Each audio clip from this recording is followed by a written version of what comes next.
এই যে আমার পিছনে যে জালটা দেখছেন, এটা শুধু একটা জাল ভাবলে ভুল করবেন। নদীর বুকে দাঁড়িয়ে থাকা এই বিশালটা শুধু বাঁশ আর জালের তৈরি কিছু না, এটা একজন মানুষের জীবনের নীরব গল্প। এক সময় এই ভেসালের নিচে দাঁড়িয়ে থাকতো একজন জেলে, ঘন্টার পর ঘন্টা চোখ দুটি শুধু পানির দিকেই তাকিয়ে থাকতো। জাল ফেললেই শুধু মাছ ধরা হতো না, ধরা পড়তো আশা, ধরা পড়তো আগামী দিনের ভাত। জীবনানন্দ দাশ বলেছিলেন, এই পৃথিবী থেকে সবাই একদিন চলে যায়, কিন্তু থেকে যায় স্মৃতিরা।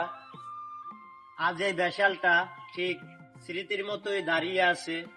সময় বদলেছে, বড় ট্রলার এসেছে, বড় বাজার এসেছে, কিন্তু ছোট মানুষের এই ভেসালগুলো দিন দিন হারিয়ে যাচ্ছে। কেউ খোঁজ নেয় না, কেউ প্রশ্ন করে না, এই জালের সাথে জড়িয়ে থাকা মানুষটা আজ কোথায়।